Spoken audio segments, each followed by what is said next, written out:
जरा बात कठुआ की भी आपके सामने रखते हैं। कठुआ ऑपरेशन भी लगातार जारी है और कठुआ ऑपरेशन में कुछ मजीद बातें सामने आ रही हैं और इब्तिदाई खबरों के मुताबिक 4 इंतहा पसंद या मुसल्लह अफराद थे जिन्होंने कठुआ के अंदर ये इंसिडेंट पे इसमें हिस्सा लिया है और उनके साथ साथ 2 गाइड्स भी थे जिन्होंने ये पूरा ऑपरेशन जो है फैसिलिटेट किया है। इस तरीके की बातें जो है वो सामने आ रही है। मुख्तलिफ ज़राया इस बात की तस्दीक कर रहे हैं और ज़राया ब्लॉग में भी इस तरीके के मज़ामीन और इस तरीके की खबरें जो वो छप कर आ चुकी है। लेकिन कठुआ वाले मामले पर लोकल्स की तरफ से मोमेंट को स्पॉट किया गया था, लेकिन यहाँ पर भी वही दिक्कत थी, मोबाइल इंटरनेट कनेक्टिविटी बहुत कम थी जिसकी वजह से मुकम्मल तौर पर जानकारी बर वक्त सिक्योरिटी एजेंसीज को नहीं मिल पाई, जिसकी वजह से वही मॉडस ऑपरेंडीज अपनाया गया जो पुंछ रजौरी के अंदर था। पहले गाड़ी के टायर को बस्ट किया गया, उसके बाद 2 साइड से फायर किया गया, जिसकी वजह से कल हमने देखा कि सिक्योरिटी एजेंसीज के जवानों को भी नुकसान उठाना पड़ा है। कठुआ के अंदर डायरेक्टर जनरल पुलिस खुद इसका मुआयना कर चुके हैं, हाई लेवल मीटिंग भी कर चुके हैं और अब इस इलाके के अंदर जिस तरीके से हमने आपको कहा कि डोडा के अंदर वीडीसी उसको बढ़ाने और एसपी उसको बढ़ाने की बात हो रही थी, यहाँ पर भी मकामी आबादी ने इसी तरीके की बात कही है। लेकिन बड़ी खबर यह है कि कम्युनिकेशन कनेक्टिविटी एक बड़ी प्रॉब्लम इस एरिया के अंदर है, जिसकी वजह से सिक्योरिटी जवानों को भी नुकसान पहुंचा है और लेज़ॉन किस तरीके से किया जाए ग्राउंड से आर्मी तक, उसमें बड़ी परेशानियां आ रही है और फिर सड़क एक बड़ा इशू है जिसकी वजह से ये मामला पेश आया। और इसी तरीके का जब आप देखेंगे पुंछ रजौरी के अंदर जो आर्मी कॉन्वॉय और आईएएफ पर हमले हुए थे तो वहाँ पर भी लगभग इसी पैटर्न को अडॉप्ट किया गया है और यही वजह कि सिक्योरिटी एजेंसीज का मानना है कि ये जो ग्रुप है ये हाईली इक्विप्ड है, हाईली ट्रेन है और इन्हें पता है कि किस तरीके से क्या कुछ करना है और इसको अब ट्रैक डाउन और ट्रेस आउट करने के लिए SI, NIA, Jammu Kashmir police और आर्मी मुश्तरका तौर पर कार्रवाई भी कर रही है। तो कठुआ के अंदर भी फिलहाल सूरत हाल क्या कुछ है वो हमने आपके सामने रख दी, लेकिन अपने नुमाइंदे के पास चलेंगे। राजीव मेहता हमारे साथ ज्वाइन कर चुके हैं। राजीव, जरा अपडेट करें, आज भी ऑपरेशन जारी है और सिक्योरिटी एजेंसीज का एक बड़ा जमाव वहां पर है। डायरेक्टर जनरल पुलिस खुद फिजाई मुआयना कर चुके हैं इलाके का। अब तक क्या कुछ डिटेल्स सामने आई है और ये खबर आ रही थी कि दर्जनों अफराद से पूछताछ का अमल भी शुरू किया गया है। राजीव, हाँ बिल्कुल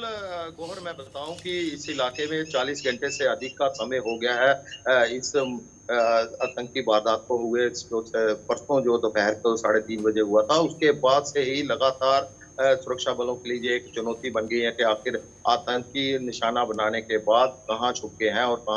कहाँ पर होंगे, क्योंकि अभी तक उनका सुराग नहीं मिला है। तलाशी परसों से ही लगातार इस इलाके में बड़े पैमाने पर चल रही है। बड़ा इलाका उन्होंने घेर कर रखा हुआ है और इसके बाद स्थानीय जो शमूलियत है, मददगार हैं, जो उनके लोकल गाइड हैं, उनकी बात भी सामने एजेंसियों ने रखी है और इससे पता चलता है क्योंकि जिस समय और जिस जगह पर ये वारदात को अंजाम दिया इन मिलिटेंट्स ने, वो जगह बगैर लोकल मदद के वहाँ पर हमला होना नामुमकिन सा है, क्योंकि सीधी सड़क है वहां से और दूर से जब गाड़ी आती है तो वह छुपकर बैठे हुए थे पहाड़ी से, जहां से नजर नहीं पड़ती। लेकिन लोकल गाइड होने की वजह से उन्होंने पूरा उनको रैकी करके इस जगह की थी, जिसके कारण उन्होंने सटीक निशाना लगाते हुए सेना की गाड़ी को निशाना बनाया और 5 जवानों को शहीद कर दिया और 5 अन्य जो है जख्मी हुए। अब एनआईए ने भी मोर्चा संभाल लिया है। कल एनआईए की देर शाम को टीम वहां पर पहुंच गई और वहां पर जो जितने भी साक्ष्य या सबूत होते हैं तो उनको इकट्ठा कर रही है, क्योंकि जांच को तेज करना है। इन लोकल मिलिटेंट्स जो लोकल मददगार है उनकी पहचान करनी है। तो कुछ लोगों को राउंड अप भी किया है पुलिस ने, ये जराये के हवाले से खबर आ रही है, लेकिन अभी इसकी पुष्टि, क्योंकि इस तरह के सेंसिटिव मामले में जो सुरक्षा एजेंसियां हैं पुष्टि नहीं करती हैं, लेकिन सूत्र जो है हमारे वहाँ पे पुलिस के अंदर वो बताते हैं कि कुछ लोगों को जरूर पूछताछ के लिए बुलाया है और अभी तक जो इस इलाके में है सर्च अभियान अभी भी जारी है। कल पूरा दिन हेलीकॉप्टर और ड्रोन से यहाँ पे जंगलों को खगाला गया और डीजीपी आर स्वैन जो है वो खुद वहाँ पर मौके पर गए और जम्मू कश्मीर पुलिस के जितने भी सेना के